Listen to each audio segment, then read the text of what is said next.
तो क्या हाल है आप सभी की। उम्मीद करते हैं सब अच्छे होंगे, सब बढ़िया होंगे, अपने अपने घर पर मौज काट रहे होंगे। तब तक ये मिडिल ईस्ट और मिडिल ईस्ट में भी यहाँ पर इजराइल और फ़लस्तीन का जो विवाद है वो इतना बड़ा विवाद है कि आज तक भी वो कभी भी सुलझ नहीं पाया और अभी भी हमें यहाँ पर बहुत ज़्यादा वॉयलेंस देखने को मिलती है, ख़ास करके जो गाज़ा है और जो वेस्ट बैंक है वहाँ पर।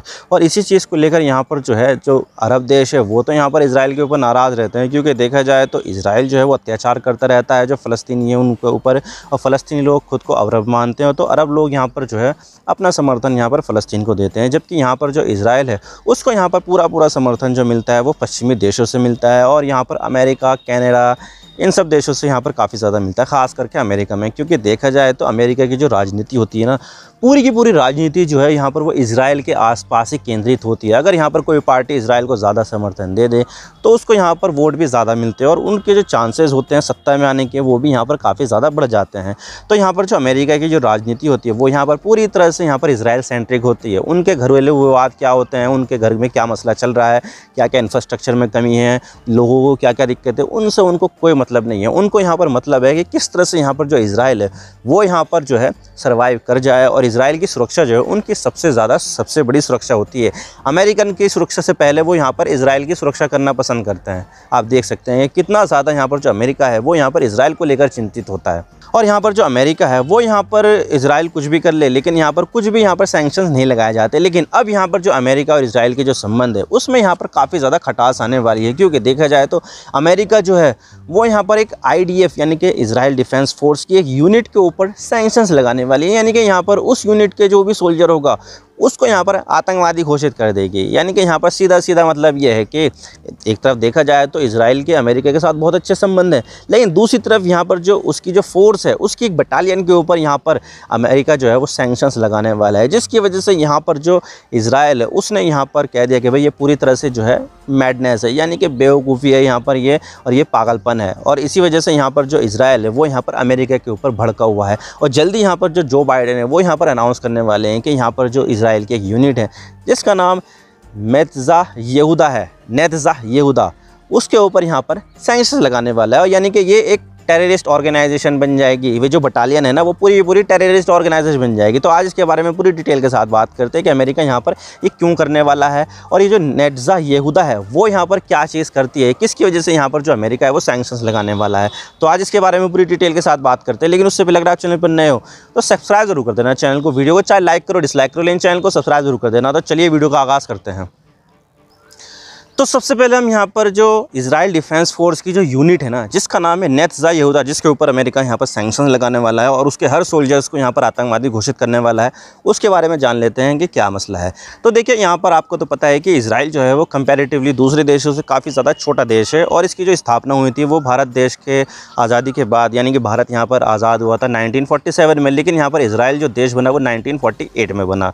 तो यहाँ पर तभी से लेकर यहाँ पर अभी भी एक नियम है कि कॉन्स्क्रिप्शन का नियम है, यानी कि यहाँ पर जो भी आदमी या औरत 18 साल के बाद हो जाएंगे, 18 साल उनकी उम्र पूरी हो जाएगी, तो उनको यहाँ पर मिलिट्री में सर्विस देना अनिवार्य है। यानी कि यहाँ पर आदमियों के लिए तो 3 साल की सर्विस है कि भाई यहाँ पर जैसे कोई बंदा 18 साल का हुआ तो 3 साल उसको यहाँ पर मिलिट्री में देने ही देने हैं। तो महिलाओं के लिए यही जो पीरियड है वो यहाँ पर 2 साल का है। तो कॉन्स्क्रिप्शन का यहाँ पर नियम लागू होता है इजराइल के अंदर के जो भी यहाँ पर इजराइल का सिटीज़न है उसको यहाँ पर 3 साल यहाँ पर देने ही देने हैं, और औरतों के लिए 2 साल है। तो यहाँ पर कॉन्स्क्रिप्शन का नियम है। लेकिन यहाँ पर जो एग्ज़ाम किए गए हैं कि जिनको यहाँ पर इस सर्विस को मानना नहीं है वो है यहाँ पर अल्ट्रा ऑर्थोडॉक्स जो ज्यूज़ है उनको, यानी कि यहाँ पर इनका नाम हरेदी ज्यूज़ है। तो यहाँ पर इनके लिए सर्विस एग्ज़ाम थे कि भाई यहाँ पर जो ये जो लोग हैं वो यहाँ पर तोरा की रीडिंग करते हैं, धार्मिक लोग होते हैं ये, तो इसकी वजह से यहाँ पर जो है उनको मिलिट्री से एग्जाम्पशन दे दिया कि भाई यहाँ पर ये लोगों को यहाँ पर इससे मिलिट्री से एग्जाम्पशन दे ताकि यहाँ पर जो इनकी जो रिलीजियस स्टडीज़ है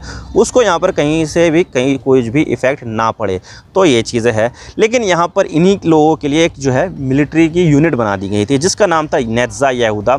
अब जो यहाँ पर ये जो नेतन्याहू यहूदा मिलिट्री की जो यूनिट बनाई गई थी वो 1999 में बनाई गई थी, यानी कि 1999 में बनाई गई थी। और यहाँ पर सिर्फ और सिर्फ यहाँ पर ये जो हरेदी ज्यूज़ होते हैं ना, अल्ट्रा ऑर्थोडॉक्स ज्यू जो धार्मिक ज्यूज़ होते हैं, उन्हीं की यहाँ पर भर्ती हो सकती है। अब देखिए यहाँ पर कॉन्स्क्रिप्शन का जो नियम है वो दूसरों के लिए है लेकिन इनके लिए नहीं है। इनके लिए यहाँ पर जो है ये वो ऐच्छिक है, यानी कि ऑप्शनल है। अगर चाहे मर्जी है तो दो अपनी सर्विस, वरना तो मत दो। तो उनके लिए यहाँ पर ये बनाई गई थी यूनिट कि भाई यहाँ पर जो अपनी सेवा देना चाहते हैं मिलिट्री उनको यहाँ पर जो है इस यूनिट में जो है एडमिशन मिल जाएगा कि भाई यहाँ पर तुम इस यूनिट के अंडर काम करोगे। तो यहाँ पर ये है, और उनके लिए अलग से स्टैंडर्ड कोशर का खाना बनाया जाता है, जैसे कि मुसलमान में होता है कि हलाल खाना खाते हैं, ठीक इसी तरह से यहाँ पर जो यहूदी होते हैं वो कोशर खाना खाते हैं। और उनके लिए एक रब्बी भी होता है, जैसे कि यहाँ पर हिंदुओं में पंडित लोग होता है जो धार्मिक लोग होते हैं, और इसके अलावा मुस्लिम में एक इमाम होता है, ठीक इसी तरह से यहाँ पर जो यहूदी है उनके लिए यहाँ पर एक रब्बी होता है। तो रब्बी यहाँ पर एक सिविलियन ही होता है, तो उनके लिए यहाँ पर जो है वो सर्विस करता है उनके बीच में, और इनके अलग से खाना बनाया जाता है, राशन अलग, और उनके लिए टाइम भी अलग होता है कि ताकि वो यहाँ पर तोरा की स्टडी कर सके। तो जो तोरा है वो यहाँ पर उनकी धार्मिक किताब है। अब देखिए यहाँ पर जो ये नेत्ज़ा यहूदा जो यूनिट है ना IDF की, वो यहाँ पर ऑर्थोडॉक्स यूनिट तो है और अलग से यूनिट है, लेकिन यहाँ पर इनकी जो संख्या है ना वो 1% के लगभग है। यानी कि यहाँ पर जो भी टोटल जो मिलिट्री के पर्सनल है इजराइल के, उनका 1% यानी कि इसी यूनिट में है। तो यहाँ पर ये है, लेकिन यहाँ पर ये जो वॉर चल रही है गाज़ा में, वहाँ पर ये तैनात नहीं रहते, बल्कि यहाँ पर वेस्ट बैंक जो एक दूसरा इलाका है यहाँ पर फ़लस्तीन का, उसमें यहाँ पर तैनात रहते हैं। अब अगर मैं यहाँ पर फ़लस्तीन के बारे में बात करूँ तो फ़लस्तीन यहाँ पर पहले 1948 से पहले यहाँ पर आप देख सकते हैं कि फ़लस्तीन यहाँ पर कितना बड़ा देश होता था। यहाँ पर पहले इजराइल का यहाँ पर नाम को भी नाम ही नहीं होता था। यहाँ पर छोटे छोटे एनक्लेव्स में यहाँ पर यहूदी यहाँ पर बसते रहते थे और यहाँ पर अपना काम करते रहते। लेकिन यहाँ पर जब सेकेंड वर्ल्ड वॉर ख़त्म हुआ तो उसके बाद यहाँ पर उनकी एक मिलिशिया बन गई, आतंकवादी संगठन बन गया, वहाँ पर लोगों को मारना शुरू कर दिया, फ़लस्तीनियों को उनके घर से निकालना शुरू कर दिया। और आज भी यहाँ पर उन फ़लस्तीन के जो ज़्यादातर लोग हैं वो यहाँ पर एक रिलीफ़ कैंप में रहते हैं, एक रेफ्यूजी कैंप पे रहते हैं। कई सारे रेफ्यूजी कैंप्स बने हैं, जैसे कि जॉर्डन में भी है, सीरिया में भी है, लेबनान में भी है, वेस्ट बैंक में तो है, और गाज़ा में भी कई सारे जो रेफ्यूजी कैंप है वहाँ पर बने हुए हैं। तो उसी में से यहाँ पर जो है ये जो फ़लस्तीनी लोग हैं वो यहाँ पर रहते हैं। तो यहाँ पर इस तरह से मिलिशिया बनी और उन्होंने यहाँ पर बहुत ज़्यादा लोगों को मारा और यहाँ पर उनकी ज़मीनें छीन ली। तो उसके बाद यहाँ पर जो फ़लस्तीन की ज़मीन है वो धीरे धीरे करके अब यहाँ पर ख़त्म होती गई। 1967 से पहले काफ़ी थी, लेकिन उसके बाद यहाँ पर जो है उनका साइज़ थोड़ा सा और छोटा हो गया और अब देख सकते हैं कि काफ़ी ज़्यादा छोटा हो गया है। और अब यहाँ पर अगर आप वेस्ट बैंक को देखोगे बहुत ज़्यादा छोटा होता गया है। और यहाँ पर अब जो फ़िलिस्तीन बचा है वो दो हिस्सों में बटा है। एक तो यहाँ पर गाज़ा है जहाँ पर जंग चल रही है, और दूसरी तरफ है यहाँ पर वेस्ट बैंक। गाज़ा देखा जाए तो छोटा है, लेकिन यहाँ पर वेस्ट बैंक जो है वो गाज़ा के मुकाबले काफ़ी ज़्यादा बड़ा है। लेकिन यहाँ पर जो वेस्ट बैंक है ना वो भी यहाँ पर बड़ा होने के बावजूद भी फ़लस्तीन के कंट्रोल में नहीं है, बल्कि यहाँ पर उसका एक बड़ा हिस्सा यहाँ पर इजराइल के कंट्रोल में है। अब देखिए यहाँ पर जो फ़लस्तीनी लोग हैं वो छोटे छोटे एनक्लेव में तो रह रहे हैं, लेकिन उनके आसपास अब यहाँ पर जो है बहुत सारे सेटलमेंट्स बन गए जहाँ पर सिर्फ़ और सिर्फ यहाँ पर यहूदी ही रहते हैं। तो यहाँ पर जो है उनको काफ़ी ज़्यादा खतरा है कि भाई यहाँ पर एक बस्ती उनकी हो गई और बराबर में ही दूसरी जो बस्ती है वो इजरायलियों की हो गई, जिसकी वजह से यहाँ पर आए दिन हमें वायलेंस देखने को मिलता है। अब ये जो वायलेंस होता है उनको यहाँ पर देखने के लिए यहाँ पर जो नेत्ज़ा यहूदा यूनिट है वो यहाँ पर काम करती है और यहाँ पर जो है इंश्योर करती है कि भाई यहाँ पर वायलेंस इतना ना हो। लेकिन यहाँ पर देखा जाए तो ये जो नेत्ज़ा यहूदा है ना वही सबसे आगे रहती है वायलेंस करने में, और यहाँ पर जो फ़लस्तीनी के लोग होते हैं उनको मारने में सबसे आगे रहती है यही यूनिट जो IDF की यूनिट है। आग लगाने में, उनके घरों में, उनकी कारों में, उनकी दुकानों में, उनके गोदाम में, और उनके जो फार्म लैंड होते हैं वहाँ पर आग लगाने में, उनके जो पेड़ उखाड़ने में, इन सब में यहाँ पर सेटलर्स का वायलेंस तो होता ही है। अभी रिसेंटली यहाँ पर कई जो मौतें हुई है सेटलर्स वायलेंस के कारण हुई है। बहुत सारे घरों में आग लगा दी गई है और इजरायली लोग तो ये कहते हैं कि इनके घर जला दो, इनके जो है गांव के गांव जला दो, इन सबको मार दो। लेकिन यहाँ पर ह्यूमन राइट वायलेशन के डर से यहाँ पर अभी भी इजराइल जो है इतना ज़्यादा खास कदम उठाता नहीं है और यहाँ पर इतने घरों को मारता नहीं। लेकिन यहाँ पर देखा जाए तो ह्यूमन राइट वायलेशन यहाँ पर बहुत ज़्यादा देखने को मिलता है, इतने ज़्यादा रोकने के बावजूद भी। और उसमें यहाँ पर जो सेटलमेंट्स के जो लोग होते हैं जहाँ पर ये रहते हैं ना वो यहाँ पर काफ़ी ज़्यादा करते हैं। और उनमें यहाँ पर कौन मदद करती है? नेत्ज़ा यहूदा। नेत्ज़ा यहूदा है सबसे ज़्यादा यहाँ पर जो है वायलेंस में यहाँ पर शामिल है। हालांकि देखा जाए तो IDF में जो इनका परसेंट है वो यहाँ पर 1%, यानी कि टोटल मिलिट्री फोर्स जो है इजराइल के पास उसका 1% यहाँ पर इस बटालियन में है, नेत्ज़ा यहूदा में। लेकिन फिर भी यहाँ पर जो भी ह्यूमन राइट वायलेशन देखने को मिलते हैं उसका 20% ये जो नेत्ज़ा यहूदा है वो यहाँ पर करती है वेस्ट बैंक में। अब देखिए यहाँ पर इतने सारे जो ह्यूमन राइट वायलेशन है वो यहाँ पर इस नेत्ज़ा यहूदा यूनिट से जुड़े हुए हैं। तो इसकी वजह से यहाँ पर जो अमेरिका है वो यहाँ पर इसके ऊपर सैंक्शन लगा रहा है, क्योंकि देखा जाए तो अभी यहाँ पर हमें बहुत ही ज़्यादा सेटलर्स वायलेंस देखने को मिल रहा है।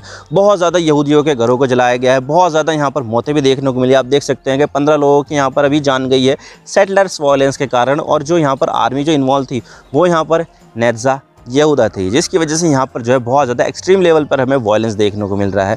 और इसी वजह से यहाँ पर जो है अमेरिका काफ़ी ज़्यादा चिंतित हो गया, जिसकी वजह से यहाँ पर जो है बहुत ज़्यादा ह्यूमन राइट वॉयलेशन, अब ह्यूमन राइट वॉयलेशन का नाम आ जाता है तो अमेरिका यहाँ पर जो है दिखाने की कोशिश करता है कि हम यहाँ पर ह्यूमन राइट का जो वॉयलेशन होता है उसको यहाँ पर हम कम करने की कोशिश करते हैं। अब देखिए यहाँ पर देखा जाए तो यहाँ पर गाज़ा में इतना ह्यूमन राइट का वॉयलेशन हो रहा है, अमेरिका उसके ऊपर तो नहीं बोल रहा है, लेकिन यहाँ पर जो है वेस्ट बैंक जो यहाँ पर बैटल ग्राउंड है भी नहीं, वहाँ पर इतना ज़्यादा वॉयलेशन हो रहा है। तो उसके बाद यहाँ पर जो है अमेरिका की चुप्पी टूटी है और अब अमेरिका यहाँ पर नेटज़ा यहूदा को काफ़ी ज़्यादा एक ख़तरनाक जो संगठन है, जो ख़तरनाक यूनिट है, उसको यहाँ पर घोषित करने वाला है, जिसकी वजह से यहाँ पर अब अमेरिका के जो वेपन्स होंगे वो इस यूनिट के पास नहीं जाएंगे, जो ट्रेनिंग वगैरह होती है वो यहाँ पर नहीं जाएगी, और जो पैसा वगैरह होता है, जो मिलिट्री एड पहुँचाई जाती है ना, वो भी इन यूनिट के पास अब बिल्कुल भी नहीं जाएंगे।